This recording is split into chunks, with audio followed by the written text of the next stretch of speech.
The Ottawa Way, Guilty by Gender in Canada's Capital by Demetrios, Jim, Angelis, read for you by Paul Leonard.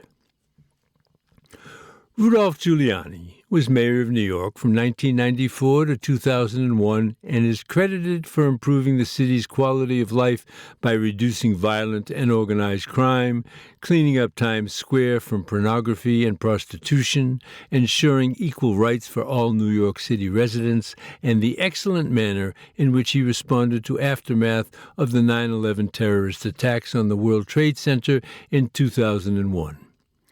I counter-argued with my father that his preferred funding approach between different levels of government was, first of all, financially unsustainable, and that it would ultimately result in higher federal taxes and/or higher national debt because of borrowing to fund provincial responsibilities. Secondly, it would also create dependency on the federal government, which in turn would suppress innovative thinking by lower levels of government to generate needed funds without raising taxes, while simultaneously decreasing the incentive to spend taxpayers' money more prudently and responsibly. I told my father it is not always about what the citizen, via their political representatives, can solicit and get from the federal government. It is also about offering and giving back to their country. Like John F. Kennedy said in his speech during his presidential inauguration on Capitol Hill on January 20, 1961, "Ask not what your country can do for you, ask what you can do for your country." "That is patriotic bullshit," my father shouted at me. "Shit wrapped in paper with beautiful patriotic colors is still shit."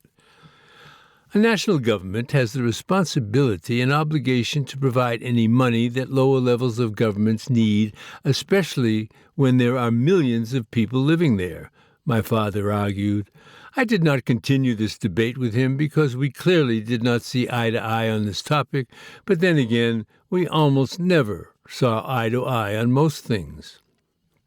Our differences in opinion had less to do with our personal opinions and ideologies and more to do with the pain and resentment that my father still harbored from his childhood with his own father, whom my father always claimed that I reminded him of on a personality level.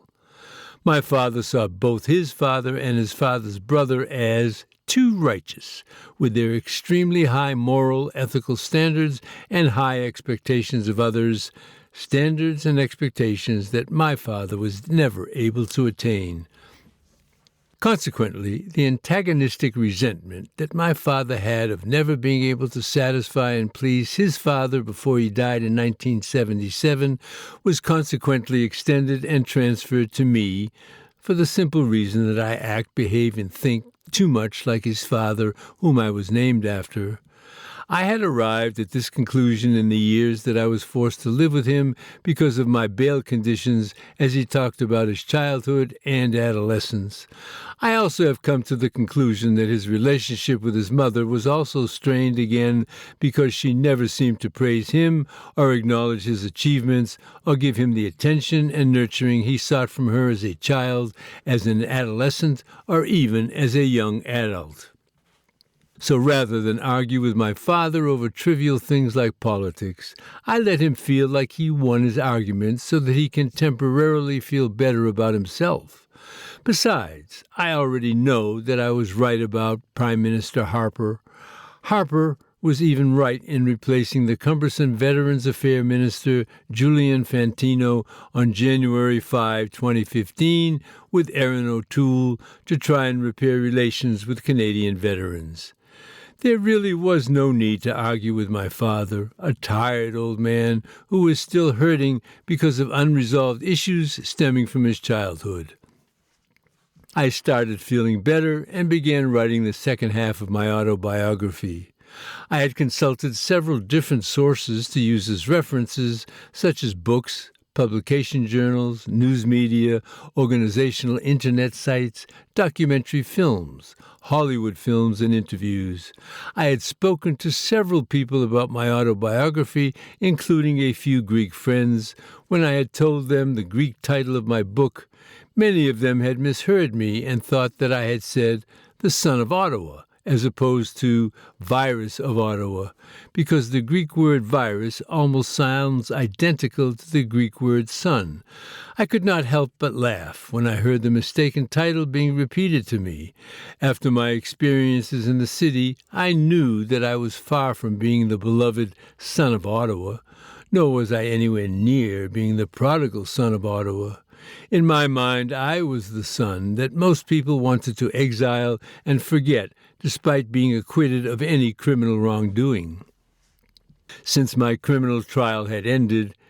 I was now able to communicate with about a half a dozen people whom I was prohibited from contacting for nearly 7 years due to a court order requested by the prosecuting attorney as part of my bail conditions. These people were part of a longer list of people who were either ordered to testify at my criminal trial and or collaborate with police in their criminal investigation. My conversations with the people that I communicated with confirmed what I already suspected several years ago,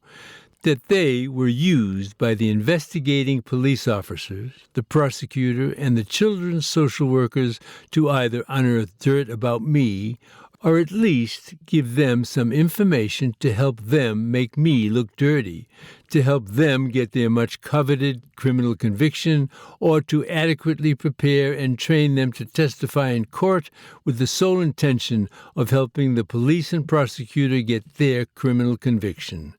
The investigative police officers, the prosecutor, and the social workers had either manipulated them, lied to them, or intimidated them for only one purpose: to get their much-coveted conviction: fixation. It was clear to me that if the investigating police officers, the social workers, and the prosecutor were taking part in these underhanded activities with the adults on my no-contact list, then they were clearly engaging in these unscrupulous activities with my young daughter. In fact, a couple of the people that I had spoken to had indeed confirmed that they were all treating my daughter as their star witness to a murder and using her as a tool to get me convicted, rather than treat her as a human being who wanted to return to her biological family with her younger brother. One of the people that I spoke to also confirmed with me that no one, not the social workers, nor the police, nor the prosecuting attorney, or even my own defense attorneys, wanted the children to be returned to me or our families, mostly to help hide the Ottawa police's negligence and mishandling of the attempted abduction of my 3-year-old son and keep it secret for as long as possible. Devious. Is it any wonder why my family and I were unable to get a fair and honest trial in criminal and family court? Later that week, on January 8th, the Ottawa courthouse on Elgin Street had to be evacuated and shut down for the day due to flooding from a water pipe that had burst on the 6th floor from the freezing winter weather outside. Prisoners in the courthouse's basement had to be transported back to the Ottawa Carleton Regional Detention Center on Innes Roads, while attorneys, judges, court staff, and civilians scheduled to go to court sought refuge in City Hall next door, where my former defense attorney, who represented me at my first trial, entertained the evacuated court staff, lawyers, and judges by playing the hits of Billy Joel, Elton John, and the Beatles on the piano. Like the attention-seeking man that he is, John Hale welcomed the applause and smiled for the television news cameras while joking with reporters that he was making the best of a bad situation. If only Hale had put that much effort in court during my trial, like he does playing the piano, maybe my parents, children, and I would not have had to needlessly suffer the way we did these past 4 years after I was wrongly convicted for murder and sentenced to life in prison at the infamous Kingston Penitentiary, where dangerous criminals like serial killers Paul Bernardo and Russell Williams were imprisoned. Hale should stick to teaching law to his university students and entertaining his guests with his piano-playing skills, and stay out of the courtroom to avoid doing further damage to the lives of those who erroneously hire him to defend their rights and/or to prove their innocence. Hale will not be doing any favors to the accused people he represents in court. The only people that Hale will be doing favors for by continuing to practice law in court are prosecutors and police.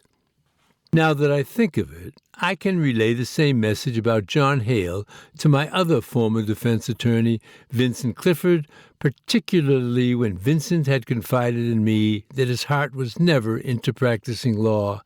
He had told me that he would much rather be teaching law in university than practice law in court, but had to put in the time and experience in court to satisfy the requirements for him to get his doctorate degree. I know from my own knowledge and experience that such university requirements are only interested in the amount of time one has worked in the field and not necessarily the successes and failures encountered. To put it bluntly, although his senior partner, Michael Edelson, cares about maintaining his image as Ottawa's top defense attorney, which is the reason why he only accepts cases that he knows that he can win, and defend repeat clients that pay him well, like his friends at the Ottawa Police Services, Vincent Clifford himself does not truly or fully care if he wins his criminal trials in court. Vincent will be happy as long as he has put in the time requirements for his doctorate program, helps his senior partner maintain his good image, and satisfies their firm's regular clients. Wicked.